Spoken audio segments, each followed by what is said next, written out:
night, everyone, and Miss Shirley. Right now, I will present my topic about pilihan hidup atau my life choice selama saya duduk di bangku SMA ini. Jadi di presentasi ini saya akan menjelaskan beberapa pilihan-pilihan kecil yang menurut saya kecil di masa lalu, tapi mempunyai dampak besar sekarang. Jadi pertama-tama saya akan menjelaskan apa itu pilihan hidup. Pilihan hidup itu adalah keputusan yang kita ambil setiap hari, baik yang kecil maupun yang besar. Dan kadang kita ngerasa kalau keputusan kecil itu gak terlalu penting, tapi sebenarnya semua pilihan itu punya dampak ke masa depan kita. Cuma memang efeknya nggak selalu langsung kelihatan, apalagi di masa SMA. Kita tuh sering banget dihadapkan dengan banyak pilihan. Pasti mulai dari cara kita mengatur waktu, dan cara kita memilih teman, sampai kita tuh menentukan prioritas hidup kita ke depannya gimana. Dan jujur aja, sometimes kita lebih milih hal yang menyenangkan sekarang daripada yang penting buat masa depan. Seperti pengalaman saya, waktu saya di kelas 10, saya menghadapi beberapa pilihan yang akhirnya membentuk siapa saya sekarang. Dan salah satu keputusan yang paling saya ingat adalah ketika saya lebih memilih bermain dan have fun sama teman daripada saya harus fokus belajar untuk mempersiapkan ke jenjang-jenjang selanjutnya. Jadi saya menganggap kalau masa remaja itu waktu untuk dinikmati tanpa tekanan. Jadi pada saat itu saya sering nongkrong, bermain, atau hanya menghabiskan waktu saya tanpa tujuan yang jelas. Dan tanpa saya sadari, lingkungan pertemanan saya mempengaruhi cara saya melihat prioritas hidup. Dan saya juga mulai menganggap belajar itu tidak terlalu penting atau tidak urgent. Karena awalnya itu terasa menyenangkan dan saya merasa bebas, tidak ada tekanan. Tapi ternyata kebiasaan itu menunda cara saya belajar dan perlahan jadi bagian dari rutinitas saya sehari-hari. Dan seiring berjalannya waktu, saya mulai merasakan dampaknya. Nilai saya mulai menurun dan tidak sesuai dengan ekspektasi atau harapan saya. Dan juga saya merasa tertinggal dibandingkan teman-teman saya yang lebih fokus belajar. Selain itu juga, saya jadi kesulitan untuk memahami beberapa pelajaran. Dan di situ saya mulai sadar kalau waktu yang sudah saya buang tidak bisa kembali. Dan dari situ muncul rasa penyesalan di dalam hati saya, apalagi saat saya melihat teman-teman saya berhasil lebih baik. Jadi saya rasa kalau pilihan kecil yang saya buat punya dampak yang besar bagi hidup saya sekarang. Karena itu sekarang saya harus belajar lebih keras untuk mengejar ketertinggalan. Saya juga harus mengurangi waktu istirahat saya dan lebih fokus belajar. Dan saat ini saya sedang mempersiapkan diri saya untuk UTBK di bulan April. Jadi saya harus lebih bisa mengatur waktu saya dengan baik. Dan dari pengalaman ini, saya belajar bahwa setiap pilihan pasti punya konsekuensi. Dan saya harus bertanggung jawab atas itu. Dan terutama saya menyadari kesalahan saya di masa lalu dan merasa menyesal. But at the same time, penyesalan itu jadi pelajaran penting buat saya. Kalau saya terus menyesal tanpa berubah, saya tidak akan pernah maju. Jadi, right now, saya memilih untuk bangkit dan mulai dari awal. Saya percaya kalau saya bisa konsisten dan terus berusaha, dan saya bisa mencapai impian saya satu persatu. Dan sekarang saya paham, masa lalu tidak bisa diubah, tapi pilihan saya hari ini akan menentukan masa depan saya. Sekian, itu saja yang bisa saya presentasikan. Thank you. Shalom Miss Shirley, introduce myself. My name is Stefania Clarissa Silaban. I'm from grade 12 class social. I want to presentation to Miss Shirley about between dreams and life choices, yang berarti antara mimpi dan pilihan hidup. Oke. Di sini penulis menjelaskan bahwa dalam esainya yang menuliskan tentang antara mimpi dan pilihan hidup, yang dimana penulis ini merasakan bahwa pada saat ini penulis berada di kelas 12 IPS. Nah, penulis ini juga mengatakan bahwa di kelas 12 ini penulis merasakan kebimbangan, ketakutan, dan kekhawatiran mengenai studi selanjutnya, apakah masuk ke perguruan tinggi ataukah tidak. Dan penulis juga mengatakan, in this stage of life, not only the author but also many other students experience similar feelings of doubt, fear, and uncertainty. Nah, jadi artinya itu, penulis ini juga menuliskan bahwa tidak hanya penulis saja yang mengalami kekhawatiran, kebimbangan, dan kekhawatiran ini, tapi seluruh anak yang sama duduknya di kelas 12, yang dimana anak-anak kelas 12 ini mengalami yang namanya ketakutan, kekhawatiran juga, apakah nanti lanjut kerja atau lanjut ke perguruan tinggi. Oke, next. Purpose of reading. Through this essay, the author aims to describe personal experience in facing a life pace full of changes and considerations. This essay also function as a reflection of the process becoming more mature. Oke. Nah, di sini nih penulis mengatakan bahwa penulis ini mengalami refleksi diri atau pengacaan diri tentang apakah nanti penulis ini bisa masuk ke jenjang selanjutnya. Dan dia juga berefleksi karena di saat itu si penulis ini juga mengalami yang namanya penolakan. Nah, makanya dari situ penulis melakukan refleksi diri. Oke. Next.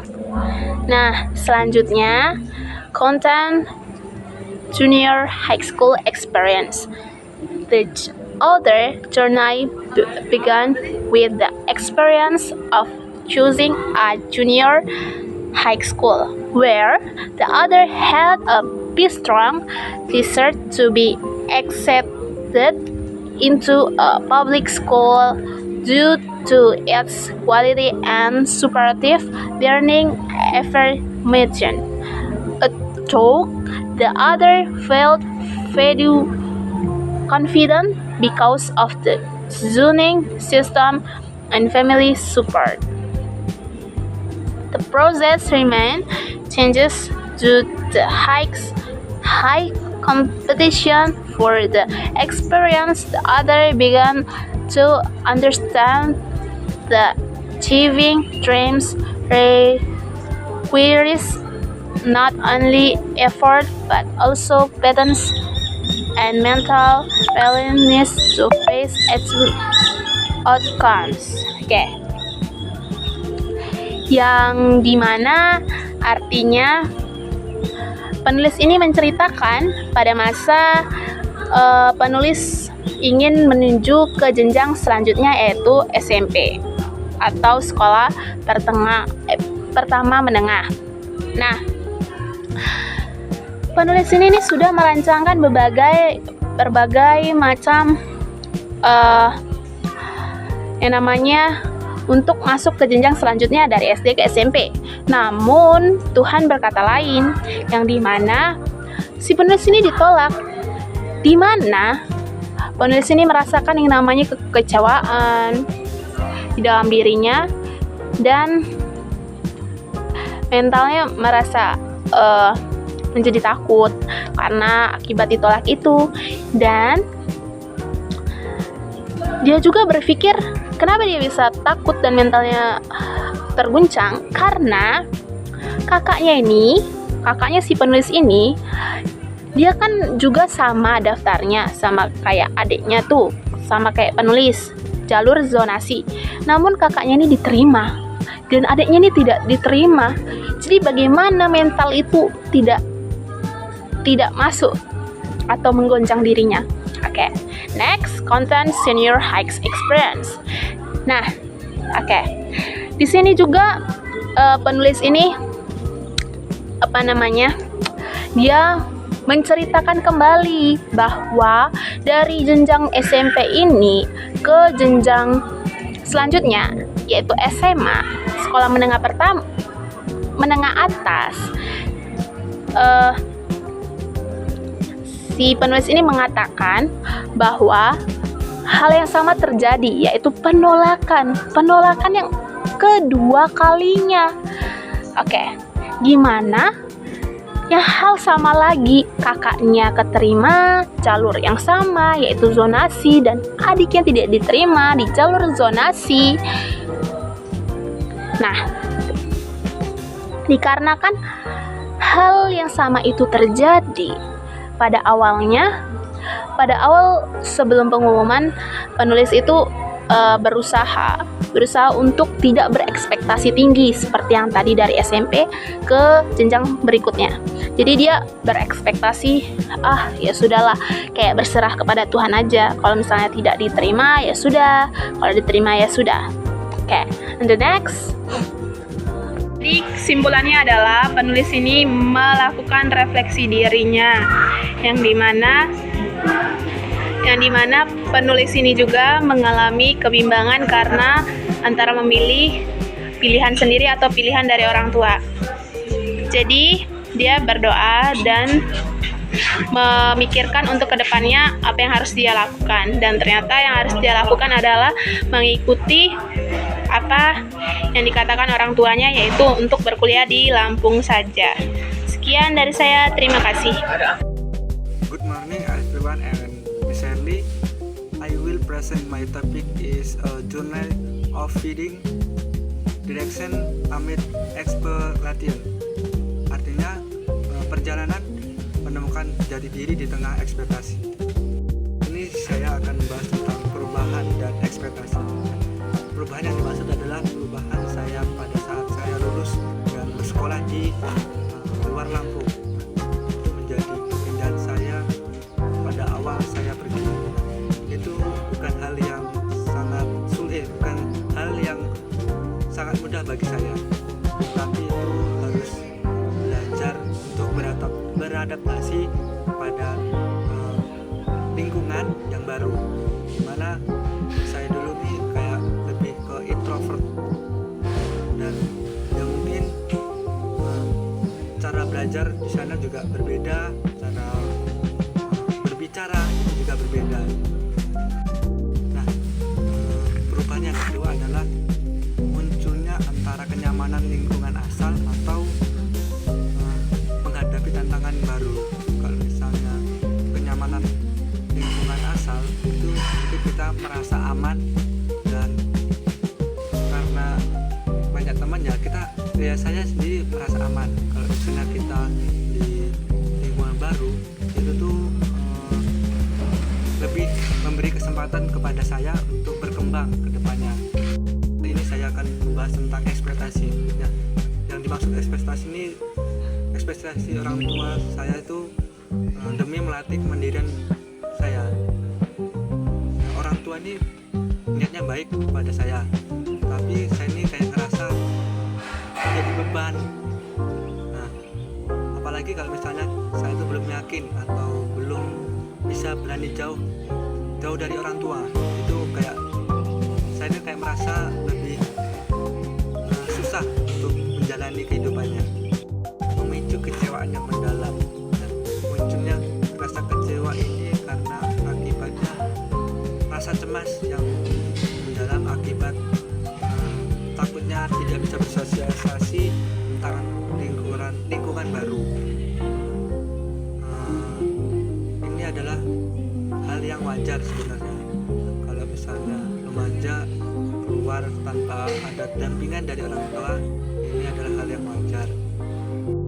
Nah, di sini adalah tujuan antara harapan dan jati diri. Tujuan awalnya adalah memenuhi harapan orang tua untuk belajar mandiri. Nah, keinginan orang tua itu baik karena kita bisa belajar merawat diri sendiri, terus mengambil keputusan dan tidak bergantung kepada orang lain. Nah, tujuannya ini agar kita lebih dewasa dan bisa bertanggung jawab atas hal yang kita lakukan. Kedua awal adalah keluar dari zona nyaman guna membentuk karakter. Artinya berani menghadapi hal-hal baru yang tidak terasa nyaman untuk kita atau untuk saya sendiri. Nah, dari situ kita bisa belajar atau saya bisa belajar menghadapi tantangan, terus mengatasi kesulitan dan membangun mental yang lebih kuat ke depannya. Tujuan awal yang ketiga adalah membuktikan kemampuan bertahan di lingkungan asing. Nah, ini menunjukkan usaha beradaptasi di tempat yang baru seperti sekolah atau di luar kota yang kita tidak familiar lah. Pertama adalah menemukan lingkungan yang mendukung untuk pertumbuhan potensi diri. Nah, artinya memilih tempat untuk mengembangkan kemampuan, minat, dan bakat. Lingkungan yang positif akan membuat seseorang itu lebih termotivasi untuk berkembang. Nah, tujuan terakhir yang kedua itu mengutamakan kesehatan mental sebagai landasan keberhasilan. Nah, berarti menjaga pikiran dan perasaan tetap stabil agar bisa menjalani aktivitas yang dengan baik. Nah, yang ketiga itu mengambil kendali penuh atas keputusan hidup sendiri. Nah, ini adalah tindakan berani untuk menentukan pilihan hidup tanpa terlalu bergantung kepada orang lain. Realitanya yang pertama, kesulitan adaptasi budaya, bahasa, dan gaya hidup yang sangat berbeda. Artinya saya ini perlu waktu untuk menyesuaikan diri dengan kebiasaan, gaya cara berkomunikasi, dan pola hidup yang di tempat baru mungkin sangat berbeda dari sebelumnya. Nah, yang kedua itu rasa rindu rumah atau homesick yang mendalam di tengah keramaian kota. Ini menggambarkan perasaan ingin pulang atau terhadap keluarga, teman, dan suasana rumah, meskipun berada di lingkungan baru yang sangat ramah. Nah, perasaan ini juga wajar dan sering dialami saat jauh dari tempat asalnya. Dampak akademik yang saya alami, yang pertama beban emosional yang berat mengakibatkan penurunan performa belajar. Ketika saya merasa stres atau cemas, itu hal yang bisa membuat kemampuan belajar itu menurun. Nah, yang kedua, kehilangan fokus karena energi terkuras untuk penyesuaian diri. Banyaknya usaha untuk beradaptasi di lingkungan baru itu dapat menguras tenaga dan perhatian sehingga sulit untuk berkonsentrasi dalam belajar. Tahap yang ketiga adalah mode bertahan. Hidup terasa seperti rutinitas itu daripada proses belajar yang bermakna. Nah, artinya aktivitas sehari-hari hanya fokus untuk bertahan, untuk menjalani hari-harinya, bukan benar-benar bertahan untuk menikmati dan memahami proses belajar. Nah, yang kedua itu menyadari bahwa kemandirian tidak bisa dipaksain jika mental itu belum siap. Nah, ini menunjukkan bahwa saya sendiri itu menjadi mandiri itu butuh persiapan mental.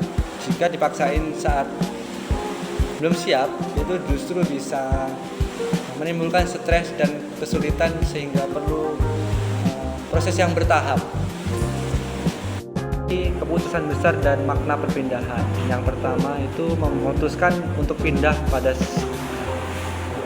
pindah sekolah pada kelas 12 bukan sebagai bentuk menyerah, melainkan itu self preservation. Artinya keputusan pindah itu diambil karena melindungi diri sendiri dan dari tekanan yang terlalu berat. Bukan karena tidak mampu, itu justru bentuk keberanian untuk memilih yang terbaik bagi diri sendiri. Nah, yang kedua itu menyadari bahwa kesehatan mental adalah fondasi utama untuk masa depan yang berkelanjutan. Yang berarti itu memahami bahwa kondisi mental yang sehat itu sangat penting agar bisa menjalani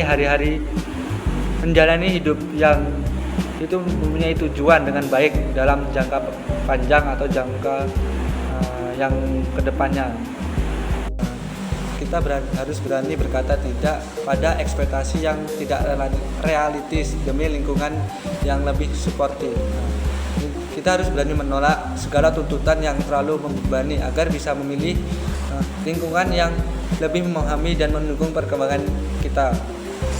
Yang kedua itu membangun kembali identitas di tempat yang menghargai potensi dan kebahagiaan diri atau pribadi. Ini berarti memulai mengenal dan mengembangkan diri lagi di lingkungan yang menerima apa adanya, sehingga potensi bisa bertumbuh dan merasa lebih bahagia daripada sebelumnya. Suara hati itu kemandirian bukan sekedar hidup jauh dari rumah, itu melainkan keberanian diri untuk mendengarkan dan mengambil keputusan yang otentik. Yang kedua, prioritas kesehatan mental. Ketenangan batin adalah fondasi utama. Jadi jangan memaksakan diri dalam kondisi yang tidak sehat. Itu adalah bentuk ketangguhan atau melainkan pengabaian diri. Pindah sekolah bukanlah kegagalan, melainkan langkah pendewasaan untuk menemukan versi terbaik diri sendiri. Thank you, Miss Shirley. Halo Miss Shirley, good afternoon Miss. My name is Ramandani. I am from 112 Social. Explain about my life problems in terms of finances. Jadi permasalahannya itu adalah saya mengambil masalah yang kayak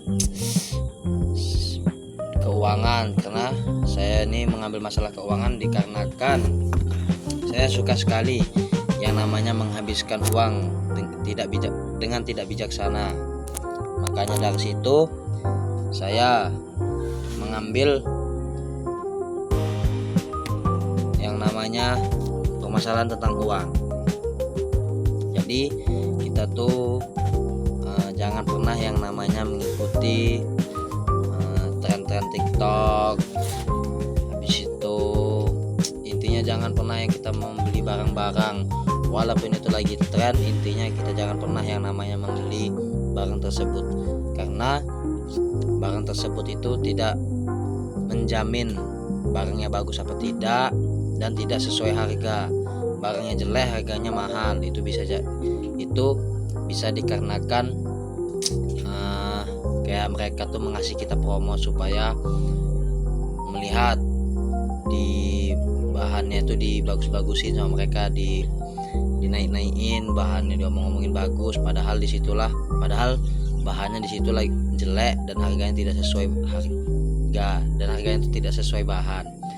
Makanya dari situ kita tuh jangan pernah yang namanya melihat barang dikit di TikTok langsung check out itu tidak boleh. Lebih baik uangnya itu ditabung, sama juga lebih baik uangnya itu dibutuhkan untuk kepentingan yang lain, kayak kalau kita sudah besar di masa depan itu kayak membeli makanan, membayar kontrakan, itu kan kebutuhan kita tuh. Tapi kalau keinginan lebih baik dikontrol, jangan sampai kita tuh tidak bisa melawan yang namanya menahan diri agar tidak check out barang lagi. Karena di kalangan remaja ini banyak sekali yang kayak melihat lagi, oh itu lagi tren, langsung mereka check out, padahal tidak perlu. Lebih baik uangnya itu ditabung, disimpan baik-baik. Sama juga kita tuh harus pintar caranya mengelola uang agar uang itu terjaga dengan baik, sama juga tidak habis dengan sia-sia. Lebih baik kita tuh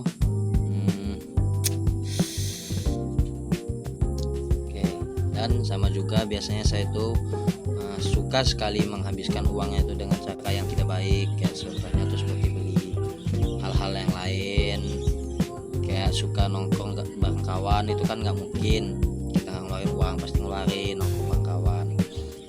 Disitulah saya mikir, saya tuh kayak merasa menyesal gitu menghabiskan uang dengan sia-sia, menghamburkan uang. Disitu saya mulai memikirnya lebih baik uang itu jangan pernah kita tuh susah, dan lebih baik uangnya itu disimpan dengan baik. Kalau bisa kita jangan pernah yang namanya nongkrong itu kayak kita mengikuti gengsi, mereka ngeluarin uang masa iya kita enggak. Lebih baik kita tahan, kalau enggak kita nggak usah main, nggak usah nongkrong, diam di rumah. Dan lebih baik juga kita tuh uangnya tuh kayak untuk membayar yang lain, contohnya kayak SPP itu kan kebutuhan juga tuh. Jangan sampai SPP kita tertunda. Sama juga uangnya itu kan buat jaga-jaga kita kalau kita lagi di jalan atau dalam keadaan caban apa rusak kan bisa tuh uang kita pakai. Tapi kalau uangnya uangnya habis kita tabung, pasti kalau kita di jalan ada apa-apa pasti bakal susah karena tidak memiliki uang sama sekali. Disitulah saya tuh sangat merasa menyesal sekali, sangat menyesal karena sudah menghabiskan uang itu. Oke. Thank you Miss Shirley.